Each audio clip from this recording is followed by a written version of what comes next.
So now that we've run our tiller, you're gonna see it looks like I have tilled really deep, but I haven't. If you look at the grass right here where there was no compost, you can see I probably tilled 4, maybe 6 inches deep.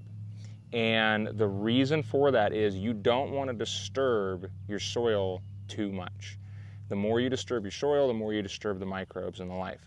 So only tilling in the first 4 to 6 inches helps preserve a lot of the health that you have in your existing soils. Now, back here, you can see the compost, and it's really rich. You know, it actually holds some form if you squeeze it. And this is good compost that we've mixed in. But on the reverse side, you can kind of see what my driveway is made out of, and it's this sand, you know, it's crushed shell. It really doesn't hold any form at all. And so that's the difference here. That's what we're doing, is we've worked compost in that has nutrient matter and good qualities that's going to help our plants thrive. And even though it looks relatively evenly distributed, we're probably still going to do a lot of work to contour this the way we want to for the bioswale and evenly spread the compost so that I get a little bit more compost here and not so much on the edge of the pond.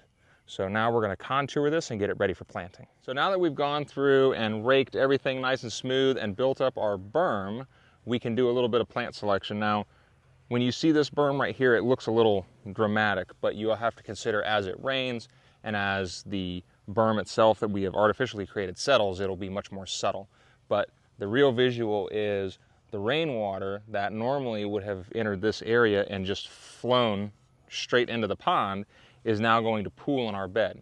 There is one trick you have to remember, and it's that you cannot do this around your entire pond. If you're feeling very excited and you want to go tackle a project like this, you cannot berm up your entire pond, because you will eliminate the ability for your turtles and some of your birds to be able to get in and out of the pond. So make sure that you still leave gradually sloping cleared areas, and then in other areas you have your berm embankments where you can put in your native vegetation.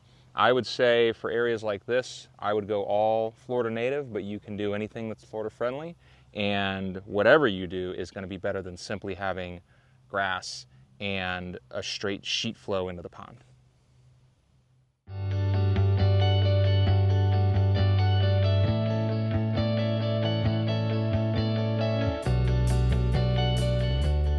So we've completed putting all of our plants in, and all of our plants have been spaced by figuring out what their mature size is going to be.